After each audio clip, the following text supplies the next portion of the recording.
अस्सलाम वालेकुम नाजरीन, मैं हूं मोहम्मद ज़ुबैर, अवाम की आवाज़, राइट मालूमात के साथ अपने और आपके चैनल राइट टीवी पे।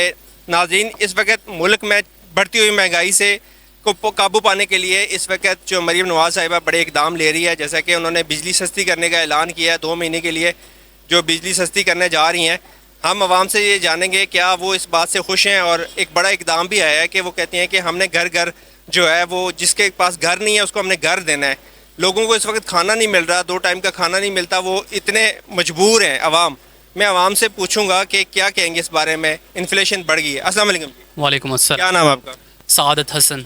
क्या कहेंगे? दावे तो बड़े कर रही हैं पंजाब हुकूमत कि हमने बिजली भी सस्ती कर देनी है, और ये भी दावा है कि सारे सूबों से ज़्यादा जो है वो पंजाब तरक्की कर रहा है। क्या देखते हैं, पंजाब तरक्की कर रहा है इस वक्त? देखिए 75 साल हो चुके हैं अब इस मुल्क को बने हुए, और 75 साल से ही इसी तरह के ही नारे आपको हर इलेक्शन कैंपेन में दिखाई देते हैं, but at the end result is zero. तो अब ये आवाम भी जागना स्टार्ट हुई है। हालिया इन गुज़िश्ता सालों में आपको दिखाई दिया होगा कि पहले लोग तवज्जो नहीं देते थे जो पाकिस्तानी सियासत का एक मरकज़ जो था उस पर, लेकिन आहिस्ता आहिस्ता नाव लोग भी बेदार होने लगे हैं। उन्हें जो हमारे रिवायती सियासतदान हैं उनका चेहरा भी वो अब पहचान रहे हैं, उनके बुलंदोबाम दावे, और इन द एंड फिर राह फरार उनका इख्तियार करना अब आवाम की भी समझ में आ रहा है कि इस मुल्क में आखिर उनके साथ हो क्या रहा है और किस किस्म का खिलवाड़ किया जा रहा है उनसे। अगर जमहूरियत का सिलसिला जारी रहता है और कोई भी शब खून नहीं मारा जाता इस पर, तो आप देखिएगा कि एक वक्त आएगा कि ये मुल्क ज़रूर तरक्की करेगा। बहुत से फैक्टर्स हैं जो कि ट्रिगर करते हैं फिर मुख्तलिफ जो सिचुएशन क्रिएट हो रही है हमारे मुल्क में उसको प्रमोट करने में। तो अभी आहिस्ता आहिस्ता हालात बेहतर होने की उम्मीद तो रख रहे हैं हम, लेकिन कोई खातिर खा बेहतरी नज़र नहीं आ रही। जिस तरह के इक़दामात अभी किए जा रहे हैं हुकूमत की तरफ से, कोई भी एक आम पाकिस्तानी आपको इस वक्त फ़िलहाल मुतमईन नहीं नज़र आ रहा। पाकिस्तान की यूथ की अगर बात करें तो इस वक्त जो यंग जनरेशन है वो मायूस है और ब्रेन ड्रेन हो रहा है। इस वक्त जो काम वाले लोग हैं वो पाकिस्तान छोड़ के चले गए हैं। मेरा ख्याल है कि ये सबसे बड़ा अलमिया है हमारे मुल्क का कि हम अगर अपने मुल्क में इंडस्ट्री नहीं लगा सकते, हमने मुल्क में रोज़गार नहीं दे सकते, दावे तो हम बड़े करके चले जाते हैं, 5 साल तो पूरे करके चले जाएंगे, मगर क्या मुल्क के अंदर क्या छोड़ के जाएंगे, ये सबसे बड़ा अलमिया है। क्या कहेंगे अगर यूथ हमारी इस वक्त बाहर जा रही है, मुल्क छोड़ के जा रही है, क्योंकि यहाँ पे कोई इंडस्ट्री नहीं है, यहाँ पे हब नहीं है, कमाने के लिए कुछ काम नहीं है, लोगों के पास धंधा नहीं है, तो वो क्या करेंगे? देखिए इसका जो सबसे बड़ा ड्रॉबैक है वो जो हमारी अशराफिया यहाँ पर बैठी है वो इसकी कसूरवार है। देखिए अभी जो दुबई लीक्स हुई थी उसमें पाकिस्तान के कितने बड़े बड़े टाइकॉन्स थे जिनकी प्रॉपर्टी आपको दुबई में देखने को मिली। जाहिर है जब आपके जो बड़े बड़े दौलतमंद और सरवत मंद लोग हैं वो अपने मुल्क से बाहर जाकर दूसरे मुल्क में अगर इन्वेस्टमेंट करना पसंद कर रहे हैं, तो बाहर से लोग यहाँ पर आके क्यों इन्वेस्टमेंट करेंगे और कौन चाहेगा कि अपने मुल्क में इन्वेस्टमेंट करे? क्यों अब इससे दुबई लीक्स ने बहुत सी चीज़ों को खोल कर रख दिया है कि भाई इस मुल्क में कारोबार करना बहुत ही मुश्किल हो चुका है एक ऑनेस्ट पर्सन के लिए। बाकी जब हमारी अशराफिया बाहर जाके कारोबार कर रही है तो एक आम शख्स भी फिर यही सोचता है कि यार इस मुल्क में अगर कारोबार करेंगे तो वो बहुत रिस्की होगा, यकीनन उसके लिए उसको नुकसानात हो सकते हैं। ईमानदारी से आजकल इस मुल्क में कोई भी काम करना बहुत ही मुश्किल है। तो यकीनन ये बहुत से अवामिल हैं जो अब खुलकर सामने आ गए हैं। अब कोई कानूनी चाराजोई नहीं की जाती इस हवाले से। अब कानून मेरे नज़दीक इंसाफ का एक निज़ाम ऐसा है जो इन सब चीज़ों को कवर अप कर सकता है, लेकिन अरस्तु ने जैसा कहा था वो पाकिस्तानी कानून पर मनोअन जो है वो पूरा उतरता है। उसका कौल के कानून जो है वो यहाँ पर मकड़ी के जाले की मानद है, जिसमें छोटे हशरातुल अर्ज़ या छोटे मोटे जो लोग हैं वो तो आकर फंसते हैं, लेकिन जो बड़ा जानवर है, जो ताकतवर है, वो उस जाले को फाड़ कर निकल जाता है। तो यही कुछ सिनेरियो पाकिस्तान में चल रहा है इस वक्त। बिल्कुल आप सही कह रहे हैं कि जब तक कानून तगड़ा नहीं होगा तो गुर्बत जो ख़त्म नहीं होगी, क्योंकि गरीब अपनी आवाज़ बुलंद नहीं कर सकता, अपनी जो है वो अपने एहसासात और जज्बात का इजहार नहीं कर सकता, बाहर भी आगे नहीं सकता, तो घर में फिर प्रॉब्लम तो क्रिएट होंगे ना। तो आप क्या कहेंगे, जैसा कि माशी इस्तेकाम और सियासी इस्तेकाम की जो कड़ियाँ एक दूसरे से मिल के ही मुल्क तरक्की करता है, इस वक्त अगर देखा जाए तो PTI सड़कों पे है, जमात इस्लामी सड़कों पे है, और बड़ी जमातें इस वक्त महंगाई के लिए बड़ी बड़ी रैलियाँ निकाल रही हैं और बाहर बैठे हुए हैं। तो क्या कहेंगे, सियासी इस्तेकाम कितना ज़रूरी है, और हमारे मुल्क में क्या कहेंगे, नवाज शरीफ साहब इस वक्त एक बड़े माइंड मेकिंग है, वो सियासतदान है, तो क्या कहेंगे इस बारे में? देखिए, हुकूमतें आती रहती हैं, बदलती रहती हैं।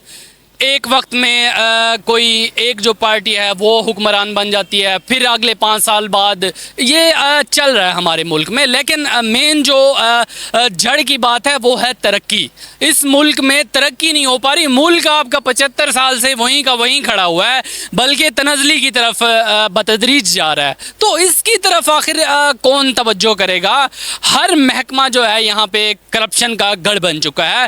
किसी भी महकमे को आप उठा कर देख लें, उसमें आपको कमज़ोरियाँ नज़र आएंगी। हालांकि बहुत से हमारे ऐसे काबिल एहतराम समझे जाने वाले जो इदारे थे वो भी अब आपको तनकीद की जद में दिखाई दे रहे हैं। तो कोई ऐसा इदारा अब इस मुल्क में बचा नहीं है कि जिस पे पाकिस्तानी अवाम अपना ट्रस्ट शो कर सके। तो अब अवाम को खुद ही उठना होगा मेरे ख्याल में। अगर अब ज़हरी बात है, अगर आप दूसरों की तरफ इस तरह देखते रहेंगे तो कोई भाई आपके हक़ में कुछ भी नहीं करने वाला। आपने जब तक खुद अपनी हालत नहीं बदलनी, कोई मसीहा तो आप देख रहे हैं ये तमाम पॉलिटिशियंस 5 साल आते हैं, मिली भगत करके एक दूसरे के साथ फिर बैठ जाते हैं, फिर 5 साल एक दूसरे को गालियाँ निकालते हैं। ये फिर चेंज ओवर इनका हो रहा है, अभी तक हम देख रहे हैं। तो अवाम को खुद डिसाइड करना पड़ेगा कि अब वो चाहती क्या है। देखें, अब आसपास के मुल्कों में देखें धड़न तख्ता हो रहा है इस वक्त। बहुत से ममालिक में तब्दीलियाँ आ चुकी हैं। रिसेंटली आपने देखा होगा बांग्लादेश में हसीना वाजिद का एक तवील जो हुकूमती दौरानिया था उसको